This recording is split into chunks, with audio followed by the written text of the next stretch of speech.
Thank you.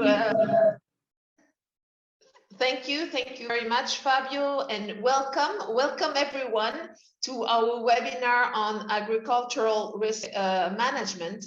I have to say that the overall objective of this webinar is try to promote our courses on agricultural risk management, and in particular the two courses dealing with all the tools that are available to manage the risks, and also how to develop your own strategy to face agricultural risks based on your contexts, basically. So this is the idea of the webinar. I also wanted to mention that the courses and this webinar, these courses were developed, and this webinar is organized together with PARM, which is the platform for agricultural risk management, together with IFAD, our UN sister agency, and also with NEPAD, which is the new Partnership for Africa Development.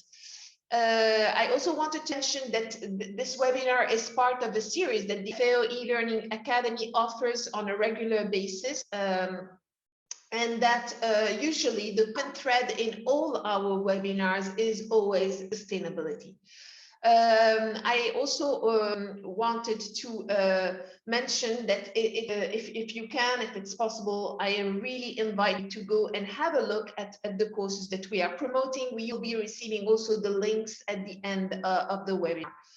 So what we have foreseen for you today is we have foreseen a presentation from our senior global food security expert, Kisan Gujal, that will be followed by a panel discussion where we have invited three world experts in this subject.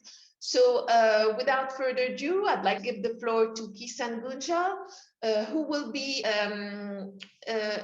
be describing for us the content of the two courses on agricultural risk management, dealing with the tools and the strategy. Kisan, the floor is yours. Thank you. All right. Thank you, everyone. And thank you, Christina. This is a presentation that I am very glad to do. This is the second or third time. Let me see if I have shared my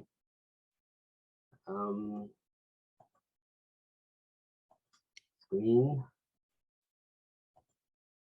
Okay, let me see. Can you see my screen? Yes, you just have to click on presentation. Perfect, thank you. Excellent, excellent. Okay, good morning, good afternoon, good evening, everyone, from wherever you are. I'm coming to you from Toronto, Canada.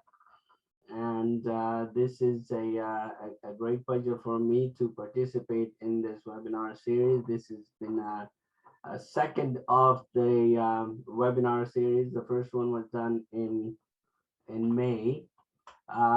This one particularly deals with how to strengthen the risk management skills around the world. And this is intended, it was based on the very wide consultation process that we had done 4 or 5 years ago. And it's intended at a fairly low level. It's not a highly sophisticated type of tools and the strategy, but it gives you a very basic and hands-on kind of information about courses. So the target group obviously is the policy group, including academic learners and those who are the practitioners of development practitioners. The courses should be intended actually for the farm group, farmers themselves, but we know that it may not be possible for the farmers to actually participate in the webinars, but there may be people who work with farmers, such as farm manager, advisors, and other farm organizations. Similarly, this could be used by some intermediaries in the value chain, and depending on their interest and the level of risk that is connected to agricultural system. The courses were designed to cover the entire strategy cycle, which basically covers from understanding the risk, implications of the risk, assessing the risk, identifying the tools. So I think that the third part, which is the crux of the course, the entire set of the courses, and then putting this into a strategy format for the planning at various levels, including the farmers themselves, but also through the value chain as well as the national this thing. And so this is how the courses were designed. The first webinar that basically covered the first course of understanding the risk, which implies which covers what are the types of risks, what are the characteristics, and so on. But also, why should we study or deal with this, and therefore the implications of some of these risks, which can be tremendous at various levels, and also how this can be done in a holistic way, and how, in the end, food security can be improved from this. Similarly, course two dealt with assessing risk in agriculture, and there were various things that we dealt with it, basically qualitative, quantitative, and risk mapping, and so on. I just wanted to, before beginning, I wanted to give you example of, it's not just the agriculture obviously is dependent on natural elements, and therefore it presents itself with the risk situation, but there can be other new risks which then affect the production markets or marketing aspects of this. And this is an example I wanted to show that we have been working with the African office of FAO as the implications of COVID-19. And you can see that there are three different waves very clearly in Africa, with more than 600 or 6 million people affected, with about 150,000 people who have died. I guess I wanted to show this, that in Africa, 2.43% death rate as opposed to a global average of 2. And this can be economically, the World Bank has put this, and the difference is about 5.5% of the GDP, which is close to $400 million of that. And we also did further analysis as to which countries, if we combine the incidents, the economic aggravating factors, the food security aggravating factors, and a lack of capacity, you find these countries mostly in central part of the middle part of the continent. Similarly, there could be other examples. We have Ebola example dealt with in the course. But I guess let's talk about the agriculture risk management tools. As we see risk in terms of the probability, how often does this particular type of risk occur, and what is the impact of that particular? So it is the severity and the probability. And here the reason to show is that you could have a very frequently occurring risk, but the impact fortunately is quite low, and this is usually managed through risk mitigation strategies by farmers and the communities themselves.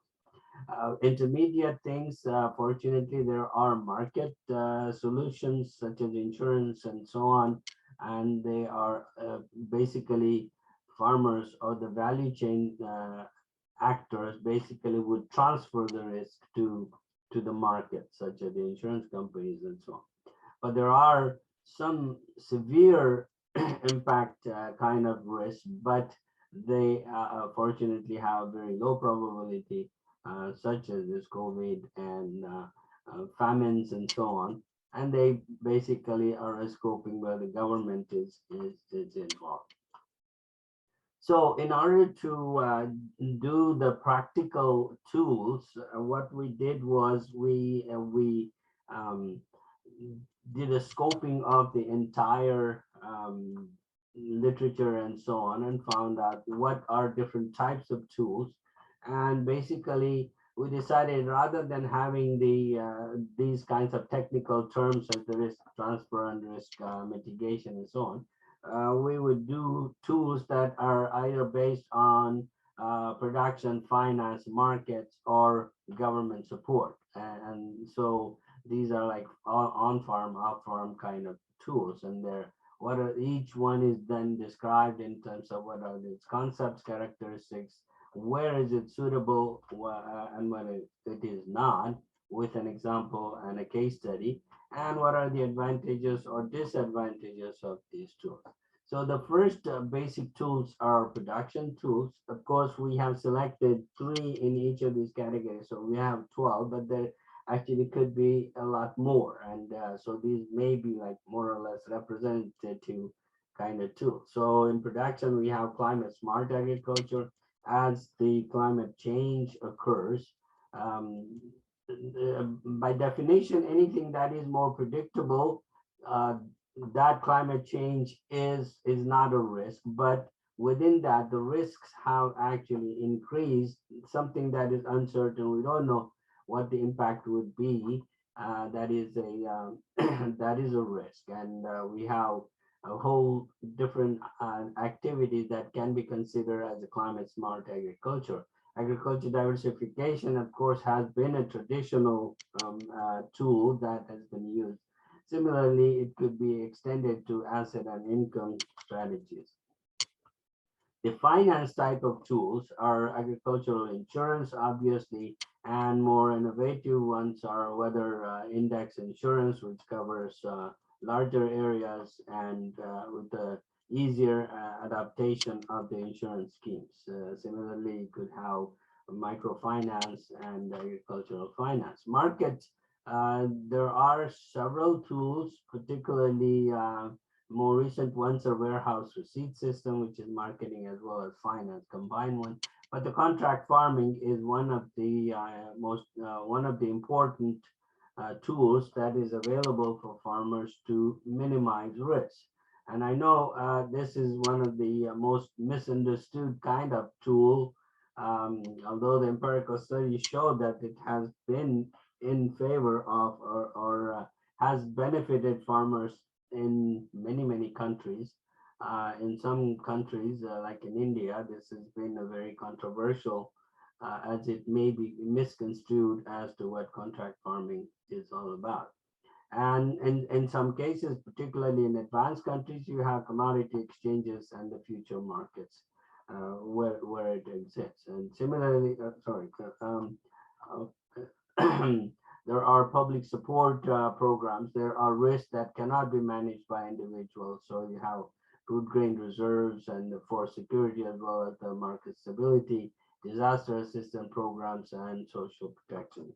So these are different tools that are covered in this course. Similarly, the next question, the next lesson or course is about combining all these other 3 courses together, and that's why it's called a capstone course, so that it at different level, how holistically we can have a coordinated strategies and what are the public policies and mainstreaming is required. So lesson 1 in that is basically at the farm level, a micro aspect, selecting risks, tools, consolidating them, prioritizing them, and it could also deal with the role of farmers and entrepreneurs in linking to higher level of strategy.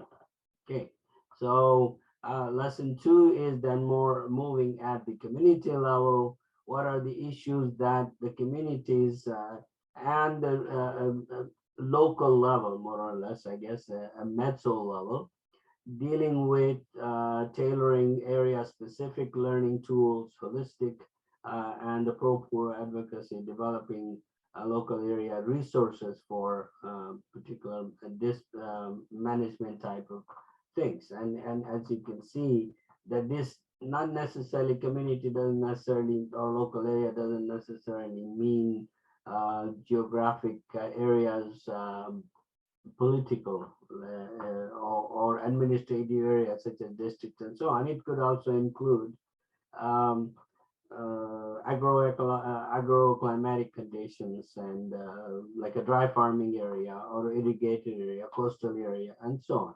Similarly, at a higher level is the national level, macro level policies, and which then will deal with creating an enabling environment, which is the infrastructure and policies and institutions and regulations.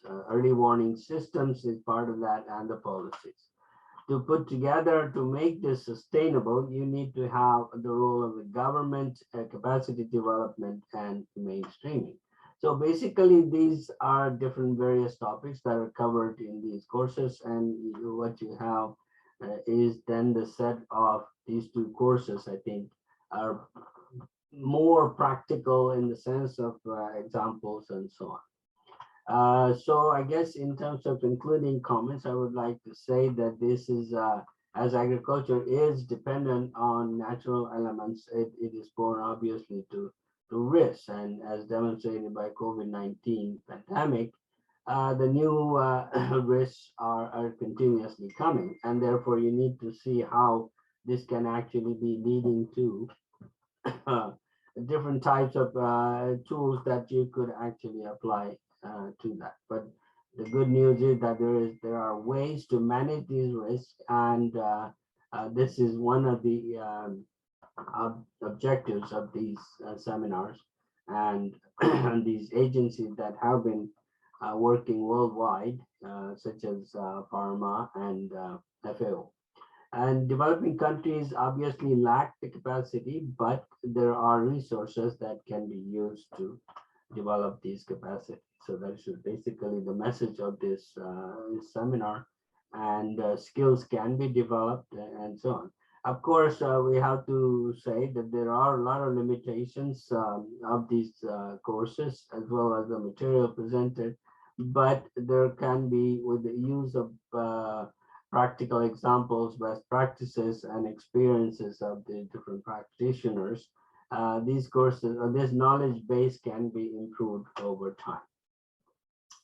Finally, I just wanted to say that there are content documents along with these courses, and there is a long reference list. So these can be used as a particularly in academic setting, because I think it is a little more technical field than other e-learning courses. So it can be incorporated in academic programs and so on, and could be very helpful. So, and if you do the course and the test, you can get a certification back. So thank you very much. And I pass it on to Carlos.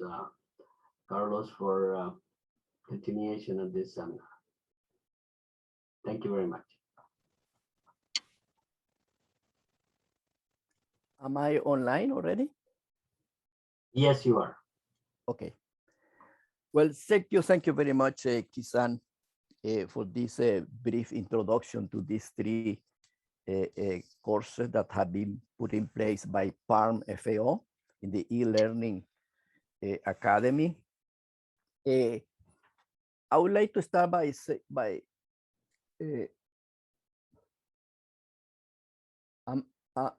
my video have already started, isn't it?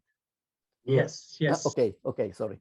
Yeah, well, first of all, thank you very much for inviting me today as a moderator for this panel discussions on this important issue on capacity development on agricultural risk management in developing countries. I would like to first give you a very brief comment to bring your attention to the increasing importance of agricultural risk management in meeting the challenges of the agricultural sector in the coming decades. It will be good to see where agricultural risk management fits into today's global discussions, community discussions, and at different level discussions. To put this into context, I would like to refer to a recent World Bank study on climate finance in agriculture. This document suggests that the food security challenge we face today will only get more difficult, because by 2050, the world will need to produce at least 50% more food to feed 9 billion people. So this is a huge challenge for the agricultural sector to respond to that growing demand. So this challenge actually exerts an enormous pressure to the agricultural sector in order to increase productivity sustainably, and also to be more equitably, and also to be more sustainable. In the discussions, many argue that in the past, let's say 2 decades, agriculture has been underinvested. And it is time now, given these challenges, to call for higher investments to transform the agricultural sector into more sustainable agriculture, and also where potentially smallholders can access markets and become successful and profitable. So actually, many analysts are foreseeing that much higher investments are coming into agricultural sector in the future to respond to these challenges. And these are investments globally in the developed countries, developing countries, middle income countries. So we are all facing that same challenges. But however, given these investments that are trying to push agriculture into more sustainable, more resilient and more productive, we all know that agriculture is extremely exposed to risk, and smallholder farmers are very vulnerable. Well, not just small farmers, but also all the actors along the supply chains. And also, agricultural risks are not helping much to make those investments that are coming into agriculture more sustainable. But fortunately, there are good news. The good news is that many developing countries have started, let's say, to integrate risk management strategies into their policies and investments. And also have started the process of adapting to climate change. These are very good news. There is already a kick-started process where agriculture risk management is being integrated. PARM, FAO, World Bank, IFAD, and others have been making valuable contribution in this direction. And this content of the material that Ki-san has just presented is a clear illustration and indication in that direction. But my question is, having those comprehensive training modules per se, in my view, is not enough. They need to be grounded, streamlined in the realities of developing countries. So to do that, there, in my view, some important challenges that remain. Some questions that need to be answered to respond to those challenges could be like the following.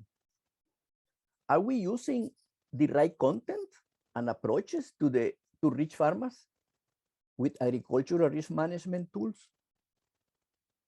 Another question, what are the optimal and practical ways to train and reach large number of small farmers? What challenges remain to close that knowledge gap in agricultural risk management, particularly important, the gender gap? So to help us today start answering this question, we have today a distinguished panel that will present their experience in this area. And please let me introduce them. We have Muriel Mambrini. She is a research director at the board of the French Institute for Research in Agriculture, Food and Environment, INRE. She's specialized in interdisciplinary and intersectoral management for sustainable development. One of her missions is the design of the activities of a think tank held by the major stakeholders of the French agricultural innovation ecosystem, GIS, Relance Agronomie, that is for facilitating agricultural transition. The current topics is the outlining of social contract of agriculture for tomorrow, but she also heads the doctoral school of the Center of Research and Interdisciplinary, CRI, and is invited as scientist at the chair of innovative design and Mines Paris Tech. Muriel has a background in livestock, nutrition and genetics, and in management and innovation sciences. Muriel has authored more than 70 international publications and books in the diverse academic fields that she has explored. Welcome, Muriel, to the panel. Another panelist is Samson Esteso. Samson is a development professional with proven experience in the areas of food and nutrition security and livelihood.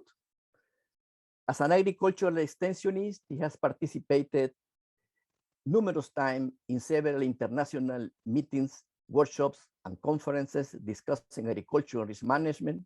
He has conducted different research, training, and consultancy works with various local and international organizations, and published his work in journals and books. Currently, Samson is working for the African Forum for Agricultural Advisory Services, AFFAS, as capacity and institutional development specialist.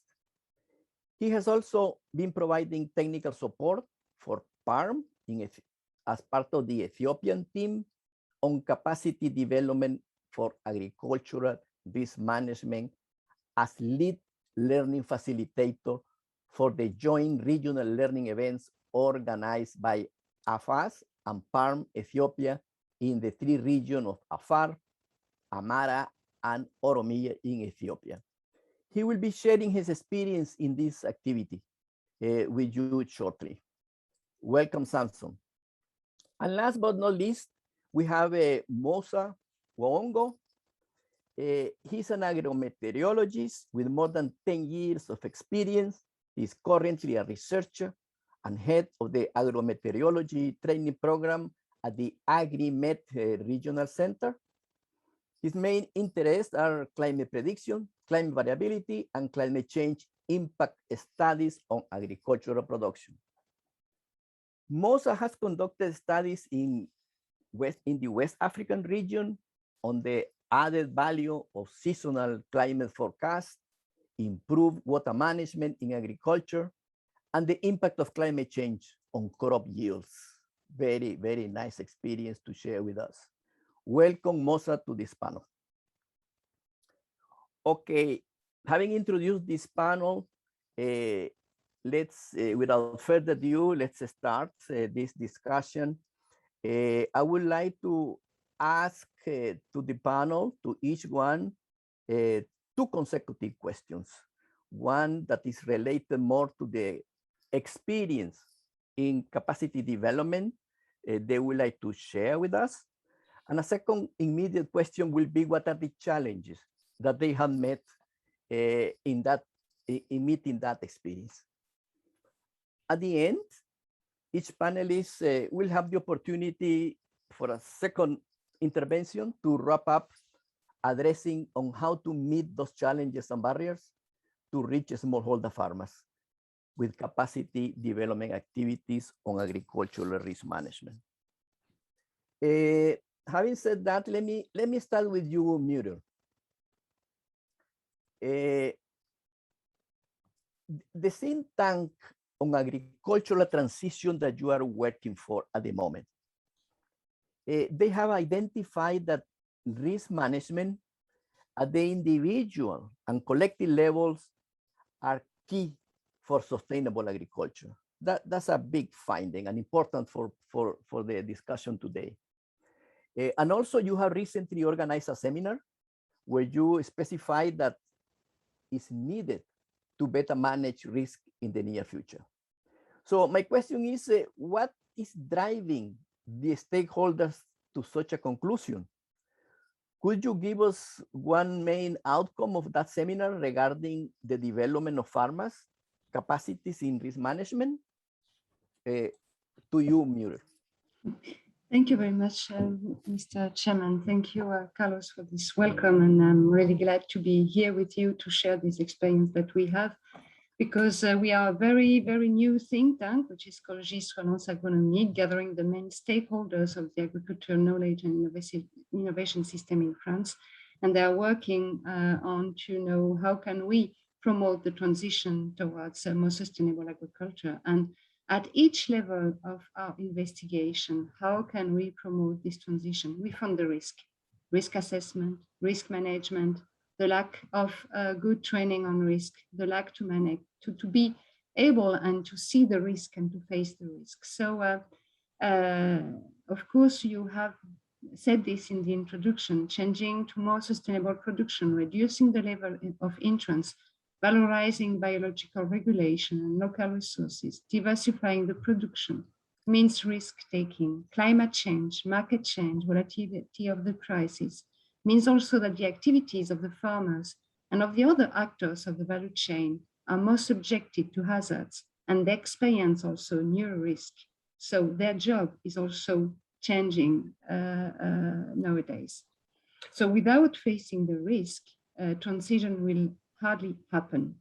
So what we have done is to really look at what is really necessary to the farmers, but not only to the farmers, also to the actors of all the value chain, because you can change on one side, but if the other side does not welcome the change, then yeah, nothing happens. So of the actor of the value chain, and to also the ones who are producing the knowledge and the innovation system, what is necessary to face more the risk and to manage and to do with the risk and more unknown situation.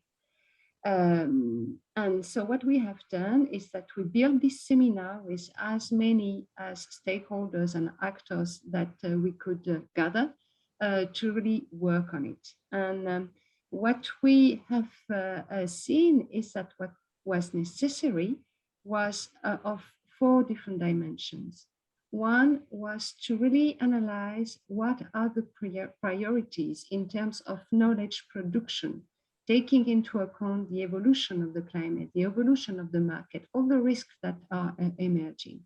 Second was to really work on producing solid references for all the ones who are taking risk, and also tools to predict risk for good also risk management. Third is to give also tools for the strategy, not the tactic, the strategy. And this is really the aim of the kind of workshop and also the kind of training that is proposed here. And then 4th dimension is training at each stage, training during all lifelong, training to be able to make and to do with the unknown and what is unknown at each stage and to at each step of the career. So you asked me also for one main outcome of the seminar regarding the development of farmers' capacities in risk management. First, not taking a risk is a risk today. And facing a risk means also inventivity, creativity, and entrepreneurship, as you said. And the risk is precisely the unknown. So facing this unknown means that the knowledge has to be accessible and must be also mobilized, because when you're facing risk, you first mobilize your knowledge, you mobilize your practice, but there is something in addition. There is a plus, which is really necessary to take risk.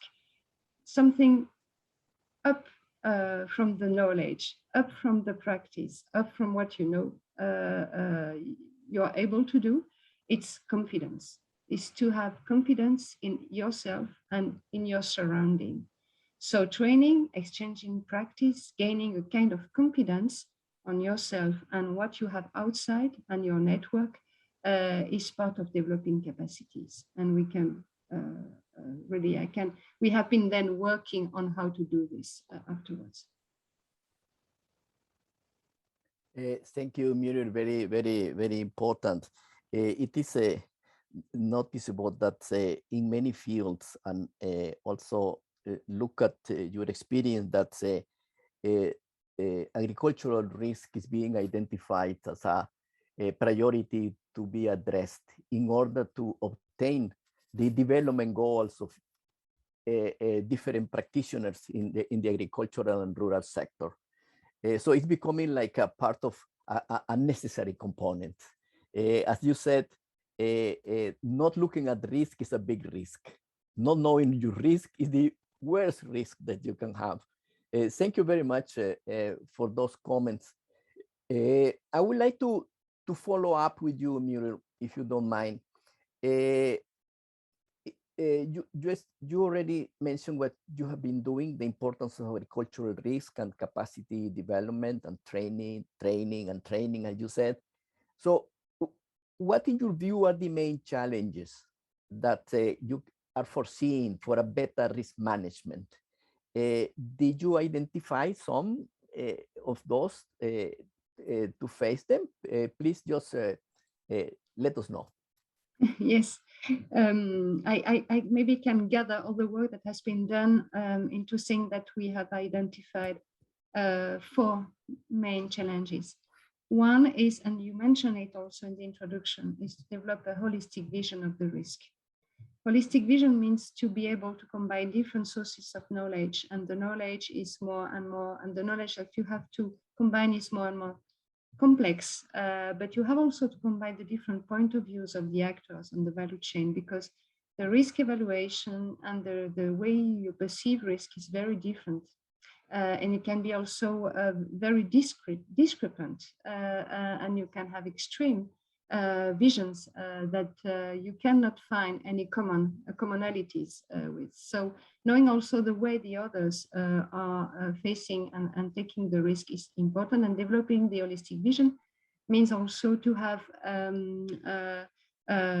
opportunities to bring the people in the same room and to speak about the risk and to exchange about the risk, and this is not that commonly done. So working on shared vision and knowing what it has takes also for the other actors with the risk is key to proceed. Second is sharing also the risk. When you take risks, and when someone or a farmer is taking risk, he's not taking also risk for himself, he's taking risk also for his surrounding. He knows this, and sharing the risk that is taken is very important, and this can be done also at the very local level and territorial level. So we have also recommendations in this way.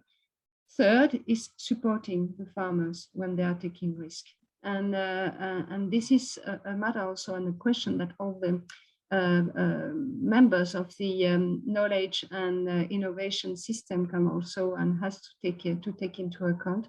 And in this knowledge and innovation system, I count also, of course, the farmers who are innovating a lot. And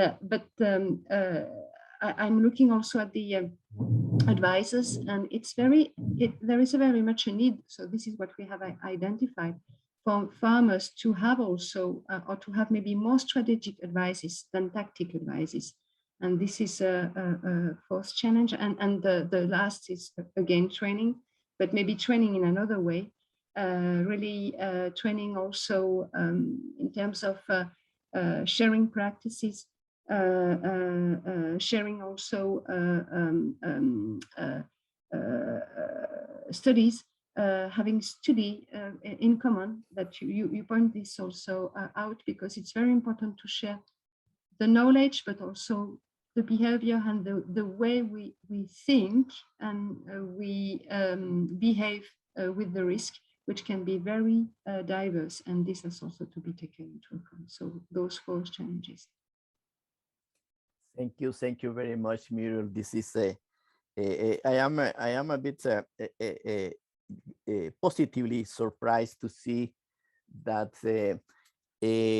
from a different direction, from a different angle, you have like coming to the same conclusions and to the same approach that PARM, the World Bank, and others have been taking, let's say, related to the holistic approach of agricultural risk management. This risk management in agriculture is so complex, and it involves so many stakeholders that having just one single, let's say, stakeholder participating will make a much more impact. And as you mentioned, one risk that could be positive to one could be beneficial to others. So there are controversial risks, and discussing the risk and coming to solutions, a package of solutions, all stakeholders that participate in the community or along the supply chains, that's a win-win solution. Do you agree with that? Definitely, definitely, and we must. The idea is to really promote the occasions at which we can speak about, and we can share vision and share also the way we proceed with recommendation and tools. Yeah. Thank you very much, Muriel. Well, let's move on and let's take advantage of the presence of Samson here with us. Samson has been participating in delivering training and capacity development in Ethiopia using exactly those tools and those conceptual framework and training that Kisan has just presented. So Samson, I would like to start, if you can tell us what is the experience you have during the delivery of those training in Ethiopia. And also, what were the key lessons that in using these training modules and this material? To you, Samson. Thank you so much, Carlos. Can you hear me? Yes, clear, loud and clear. I think in order to have better connection, I will be switching off my video, but I would like to show my face for the participant. Thank you for your questions. As I came from the capacity development background, my experience and the lesson would be more of related with capacity development approach. So as you introduced me, I've been working and I've been providing support for the Ethiopian team, the Platform for Agriculture Risk Management and African Forum for Agriculture Advisory Services. Have been working closely in utilizing the agriculture risk management learning materials, which are the modules. So basically, we have been utilizing module 1 and module 2, and PARM has pilot tested its own capacity development approach in utilizing these modules in the 3 regions of Ethiopia. One is in the pastoral, and the 2 regions are in the highland, in order to have a representative response and feedback in terms of the different risks.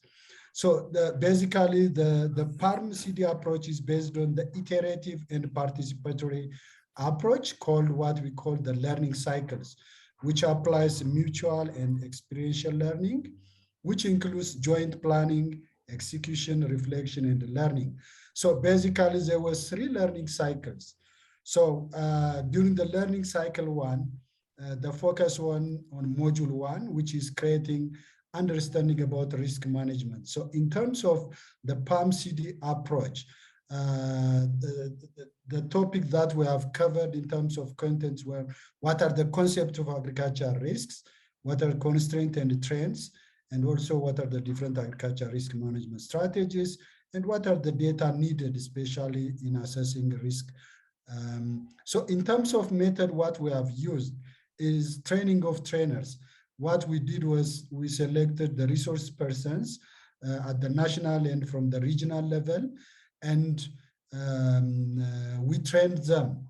When we trained in terms of approach, we export the learners to go use a self-learning using the modules or the learning materials, and also supported with a virtual coaching and mentoring by the PALM international staff, as Carlos was also one of the resource person, and also Ilaria was also another resource person, and I would like to also thank on behalf of the participants. So we trained 10 resource persons around the first module, and similarly this trained resource person, they organize what we call the regional learning events. And this regional learning event, the participants were the value chain actors who are providing extension services. So again, we went to the learning cycle 2, which focuses on assessment and design of the risk management strategies and tools, which is basically the PARM module 2 or the CD2. So this was done again virtually for 4 sessions, each session for duration of 2.5 hours by the PALM international team. Again, the same Carlos and also Ilaria, and also the participant also, they brought also their own experience. And we are also mentioning experience from the materials or from the modules, as well as first-hand experience from the participant. So for the learning cycle 2, what we have used in terms of method was a self-learning, as well as again coached by the PALM staff. So the participants were this time around, not only the resource persons, but also the value chain actors also joined us during the learning cycle 2. So after completing this module, assessment was done, and participants were also awarded certificate of completion. So the participant also, they confirmed that they were able to understand the concept of agricultural risk and risk management strategies, and they can also apply what they have gained from this training in their own institutions' work. So basically the last learning cycle is the scaling up of results and also designing investment plan to scale up the experience of learning cycle 1 and learning cycle 2. So what are the key lessons? So generally, as a result of the materials and the CD approach, which I mentioned, the learning cycle through coaching and mentoring, the participants, they confirmed that they were able to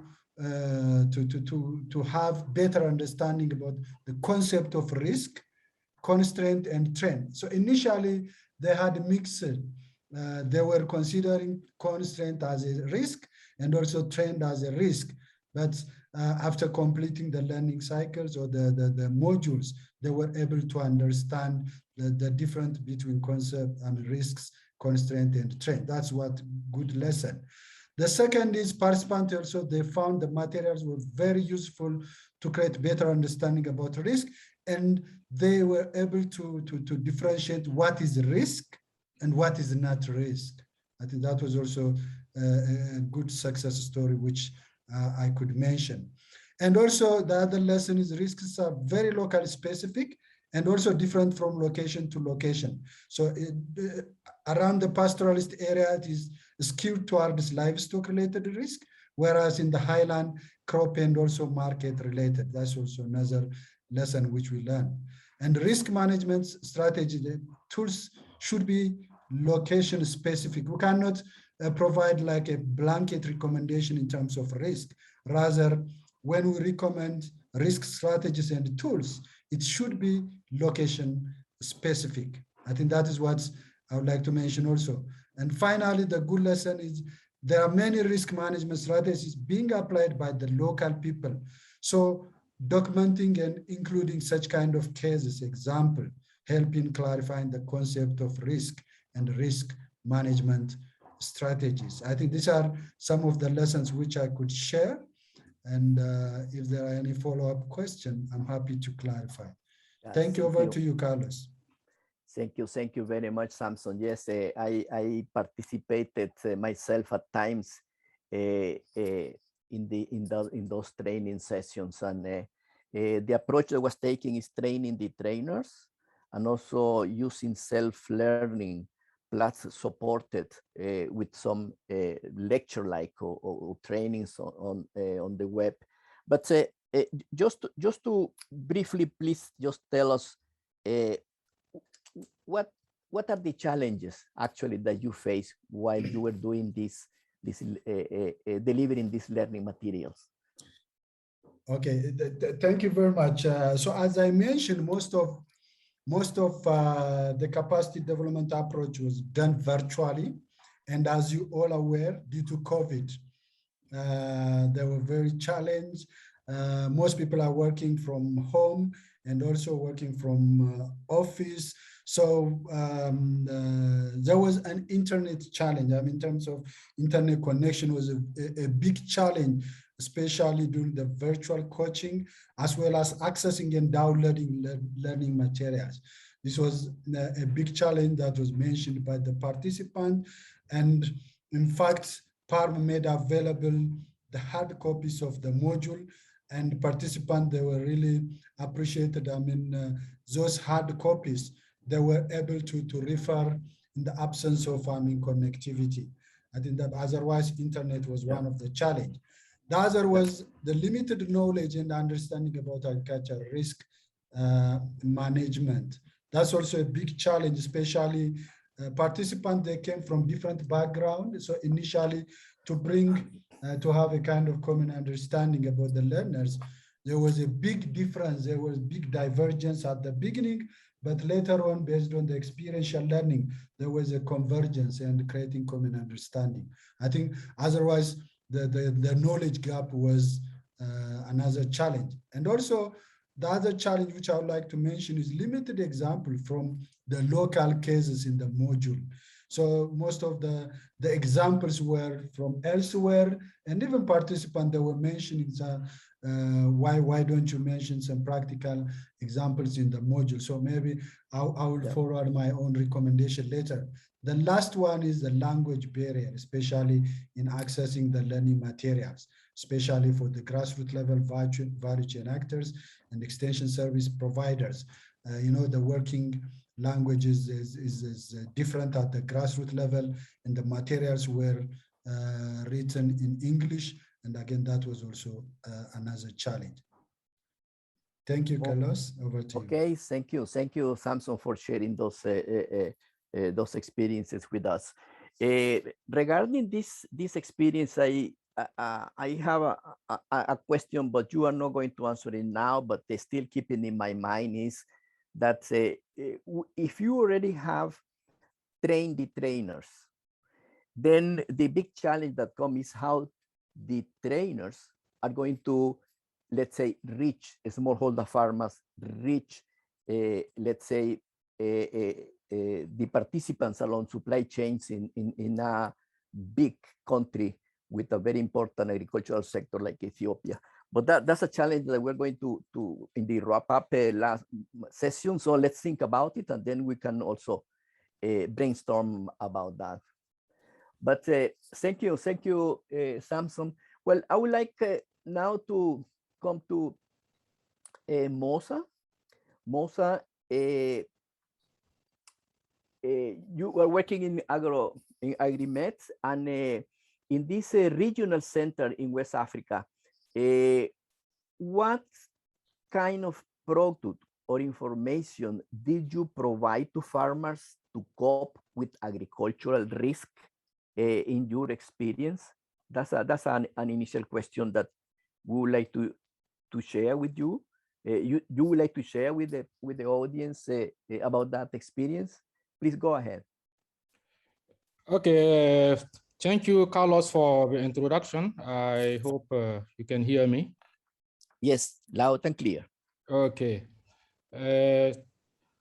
So as a regional center, AgriMed is working at a regional scale to support farmers with climate services through the National Technical Services. This means what? This means that we are working together with the national services to deliver properly suitable climate services to farmers, so to end users. As you may know, in the Sahel region in West Africa, production risk, I mean risk affecting crop yield and crop production, this is the greatest risk in agriculture because of production system in West Africa. This production system is dominated by rain-fed agriculture, This means climate is the main driver, and also associate with less use of weather. And the consequence of that is it affects food security in the aspect, mainly on in the aspect of food availability in the region. Yes. So in view of that, we can say climate risk and pest and disease outbreak risk are the major risk for the smallholder farming in the West. Our work at AgriMet is to provide suitable information on climate to alleviate the climate risk at the farm level. For instance, we provide a seasonal climate outlook. This is a product which is issued every year around May, which give you different information which gather the cumulative rainfall for the shortcoming season, the onset of the rainy season, also the length of the cropping season, which is important for selecting the crop varieties or crop itself, and also giving information on distribution of the dry spell through the growing season. Just to say that this information allowed farmers to better decide when to plant crop and to avoid resowing.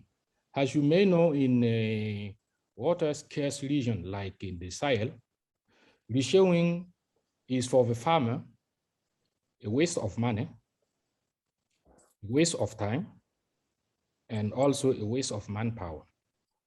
So this is a risk that for farmers, we have to deliver suitable information to allow him to alleviate this risk of resowing. The information also allowed for farmer to select which crop variety he's going to put in place. This is to use to alleviate the climate risk on crop yield.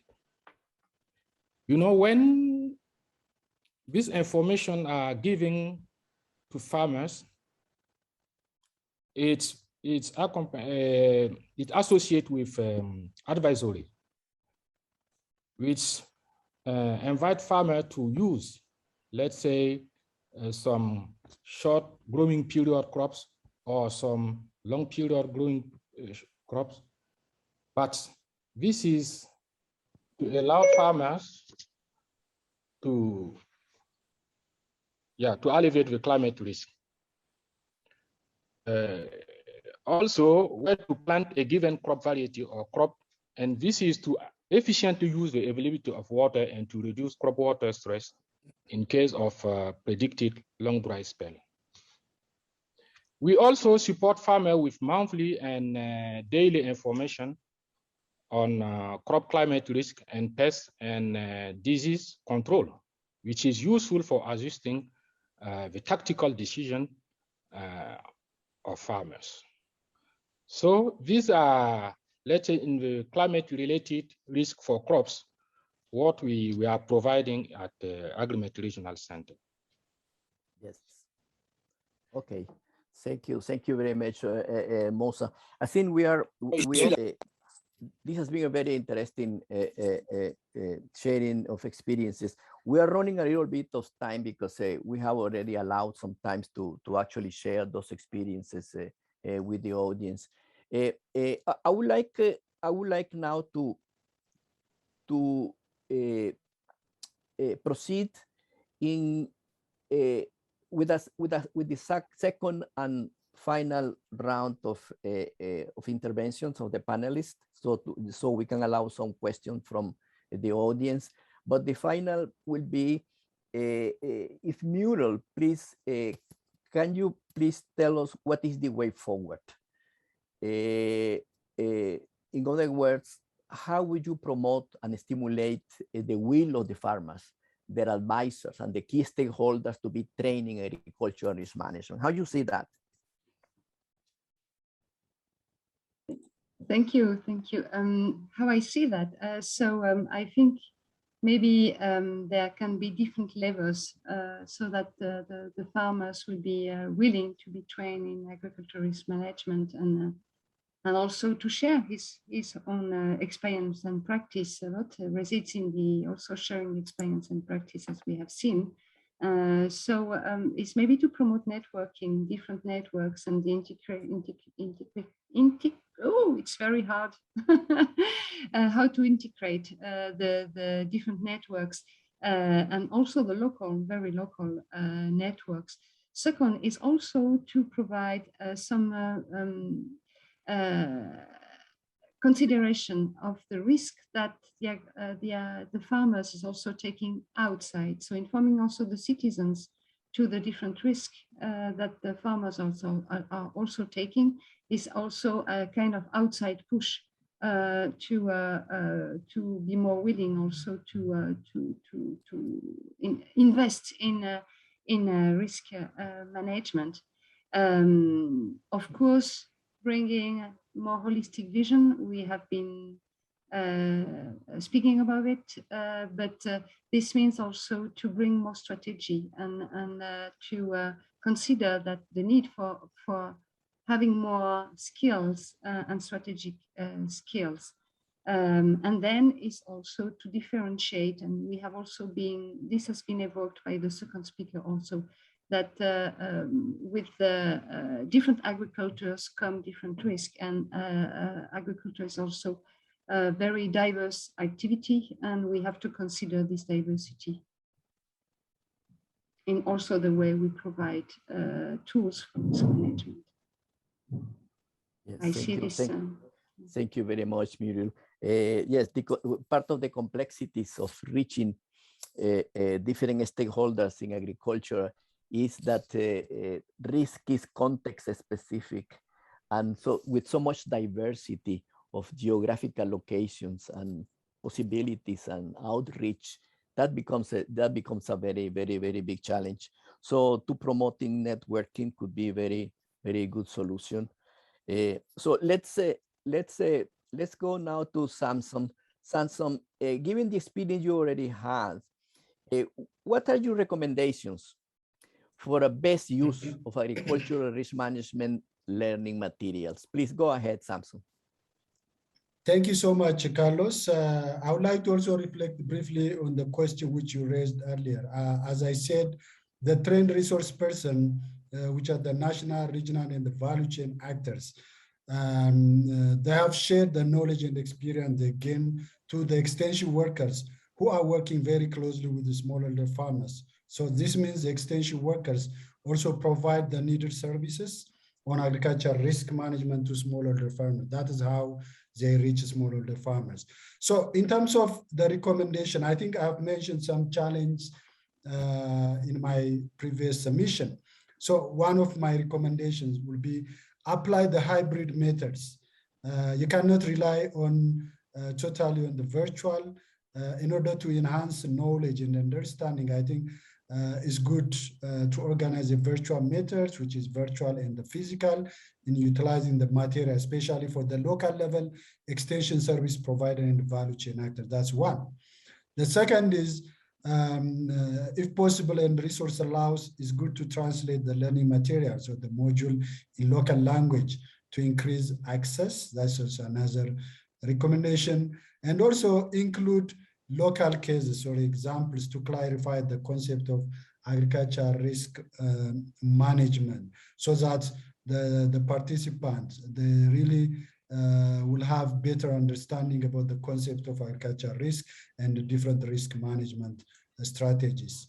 I think I have utilized much of your time earlier. I'll stop here to save at least 1 minute for you.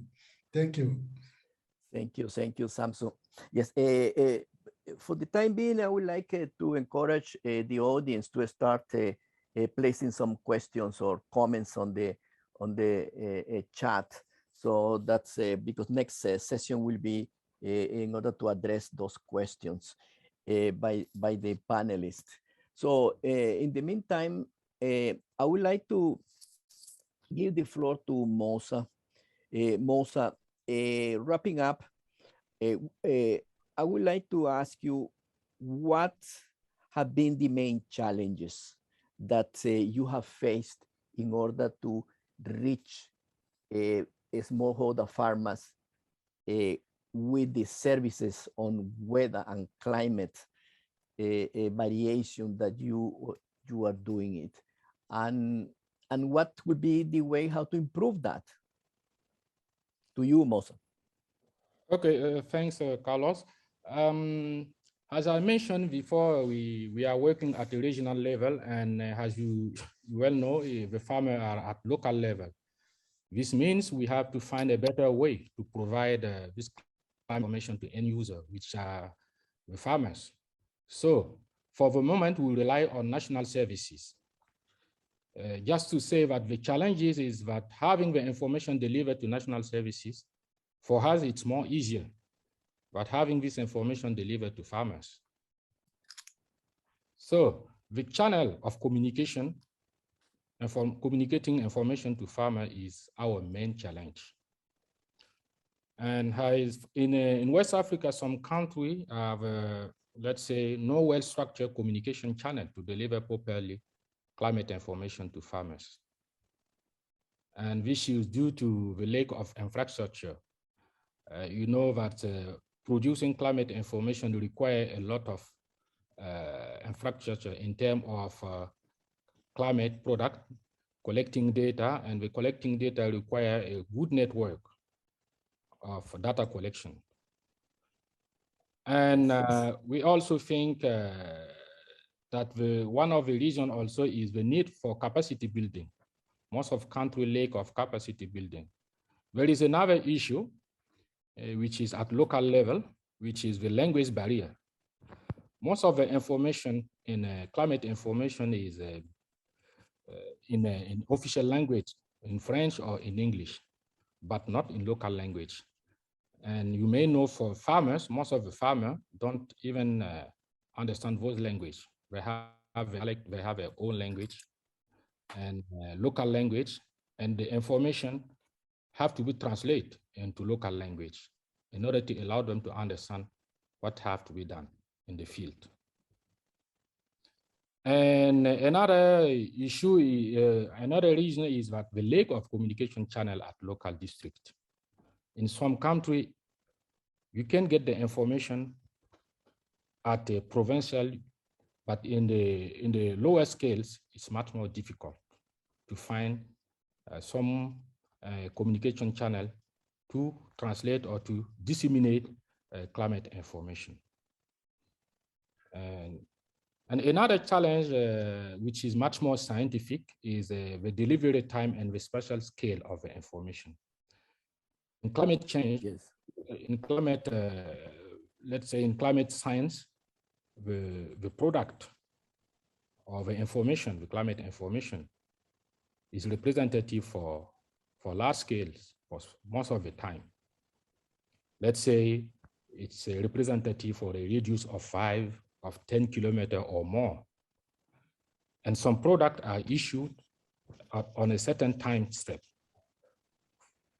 For instance, for the onset of the rainy season, the skill increase when you are going through the season. But the cropping season starts earlier in some region. So the time of the delivery of the information can reach the farmer a little bit late for him to take decision. And for tactical decision, it's important to have the information delivered to farmers at the right time, and also to provide the information, if possible, at the field scales. But so in our side, we are using the state of the art in climate change.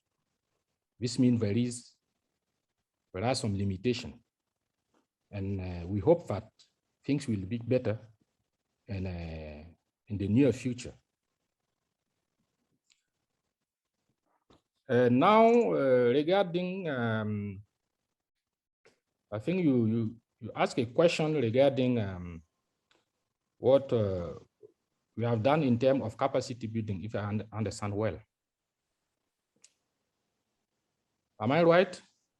Yes. Okay.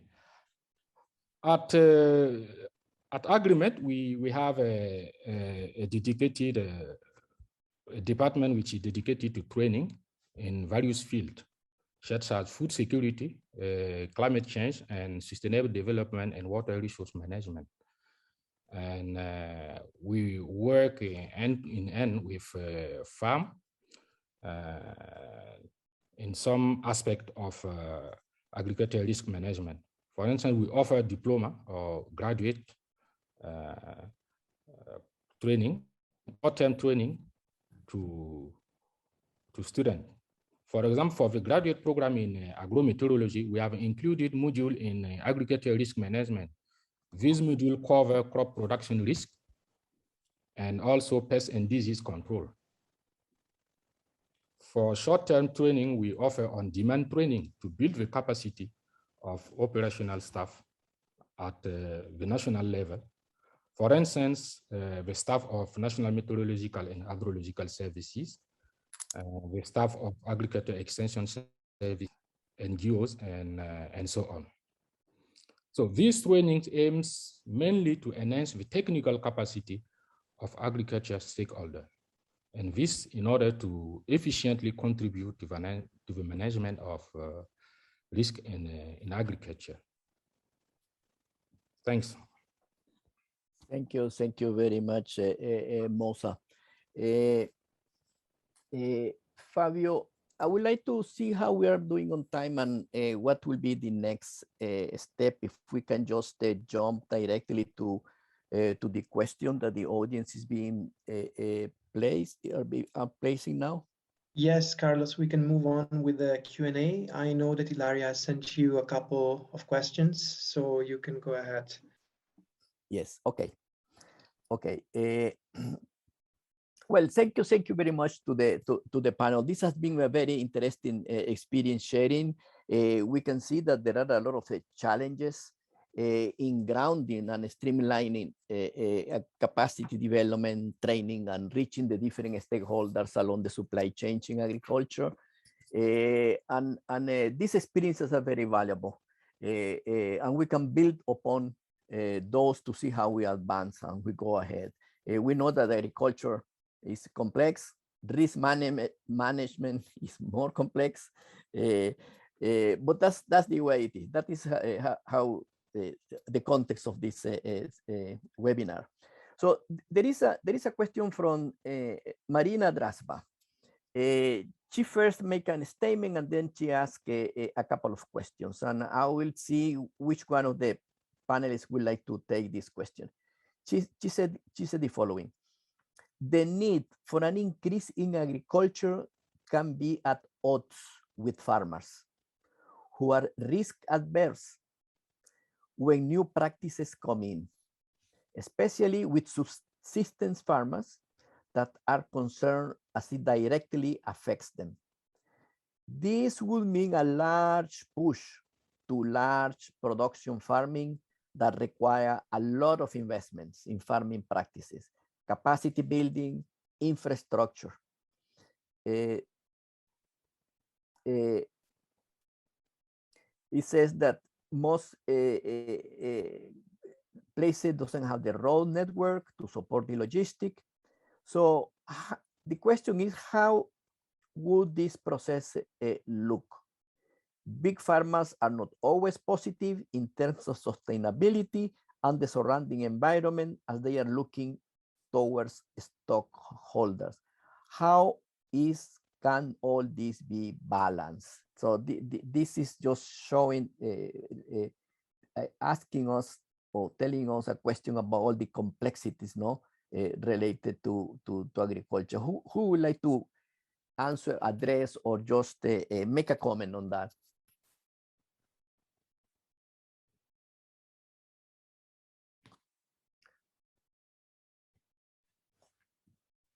Can I come in?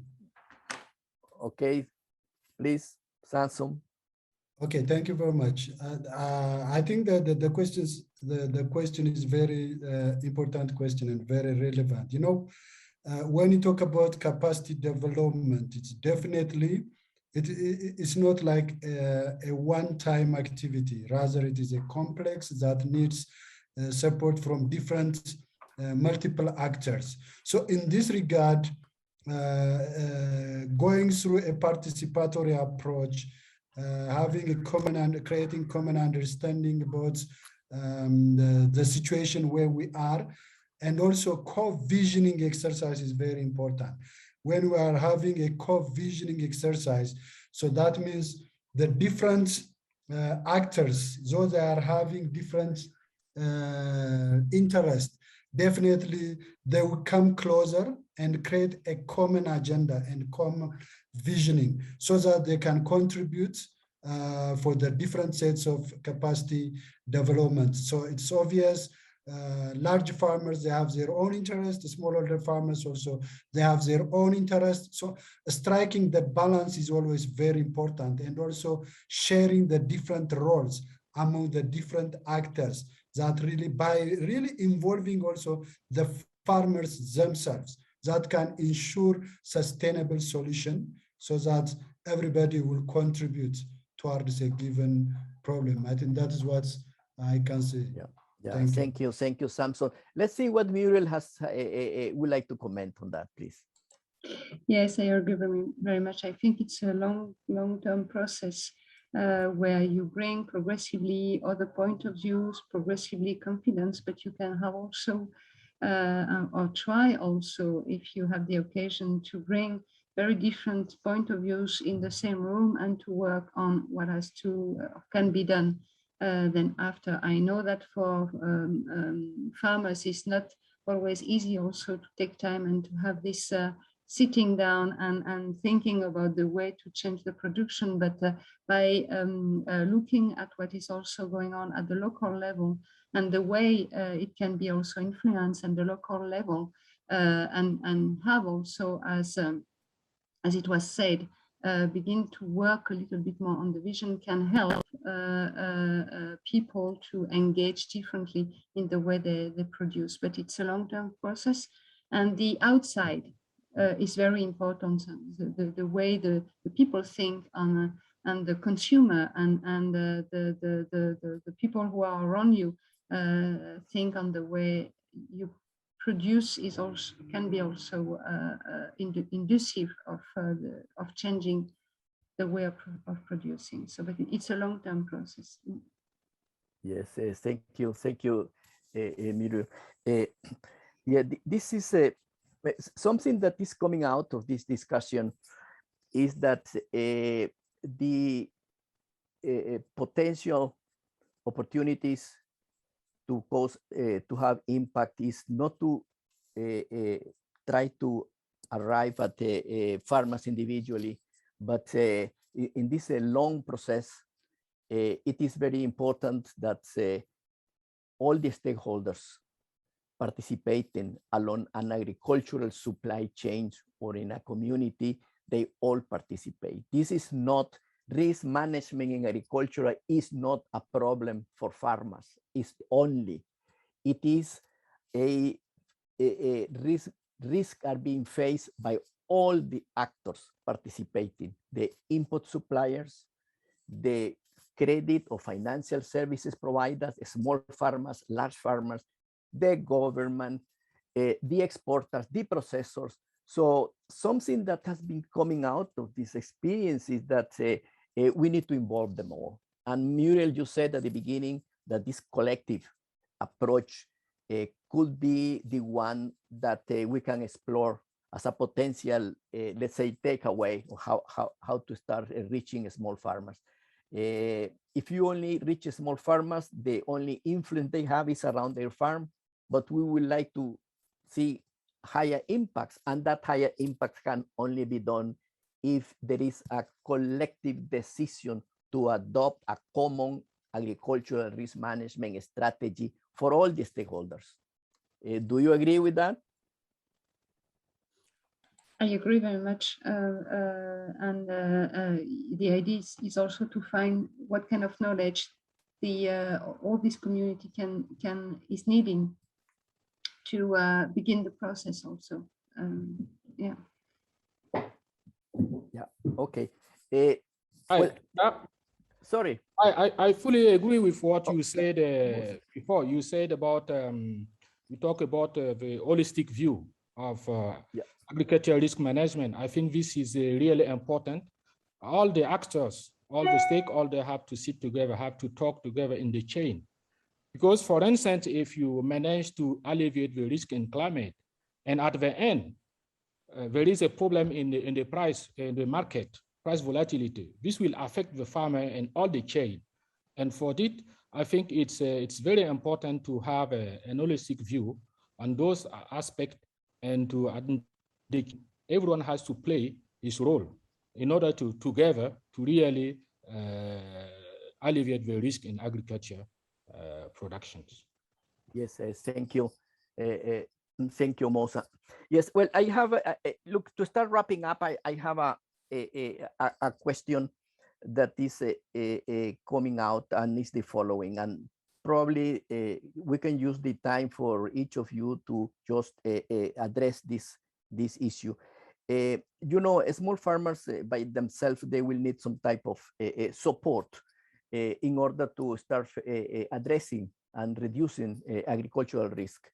The question is the following: what do you see the role of the agricultural innovation systems, public and private, in order to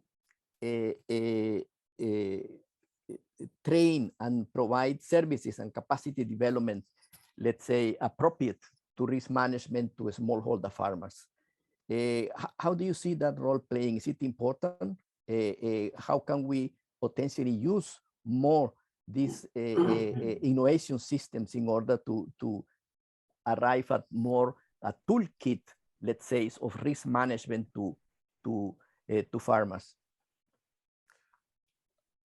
Can I go? Yes, please, Mosa, go ahead. I think what you say is it's important that the private sector, the public partnership with the private, it's an important actors in this, and using the new technology, I think we can benefit on it. And I think, for instance, in talking about climate services, in some country, we notice that using, having a partnership with a mobile phone company to deliver climate services in terms of text or voices to end user, to farmers, increase a lot of acceptability of climate information accessibility. Because at farmers level, it's some traditional channel of communication. Usually most of them don't have it.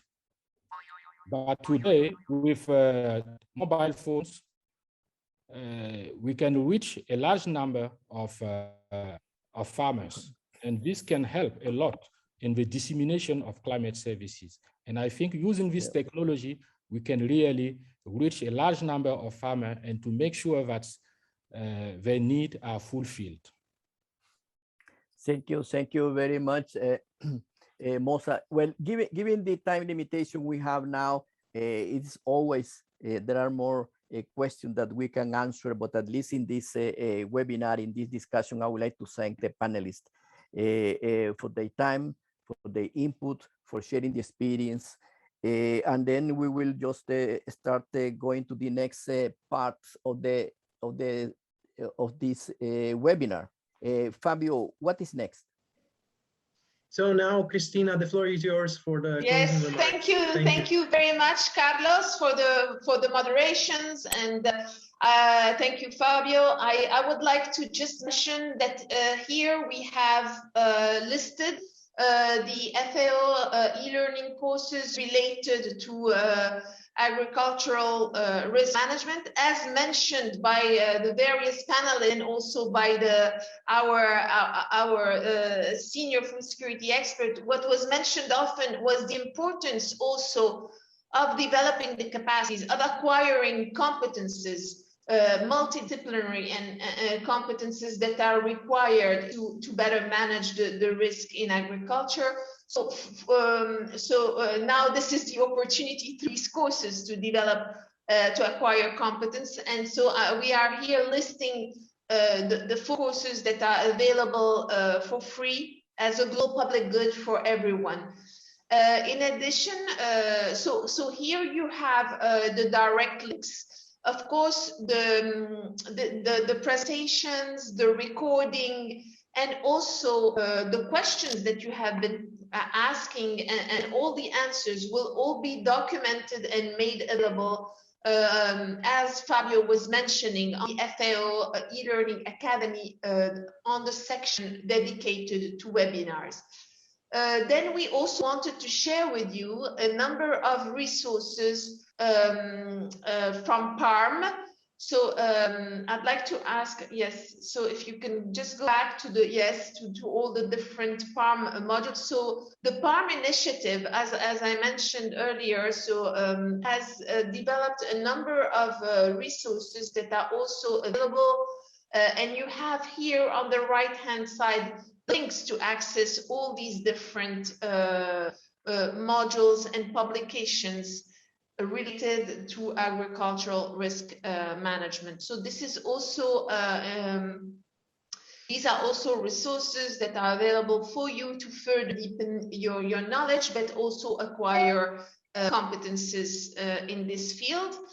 And then if we can go to our next and final slide, we wanted to I would like to thank basically our colleagues from IFAD, the PARM initiative, and also NEPAD for the organization of this webinar. I would like also thank all our main speaker and also our panelists, our fantastic moderators, Carlos Arce, but also Fabio Picinic, and also our colleagues in Agremian who were behind the scenes to make this event possible.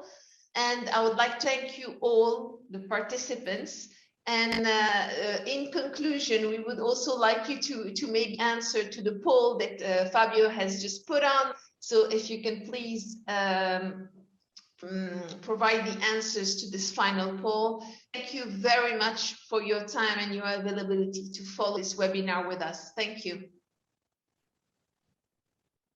Thank you, Christina. Thank you, everyone.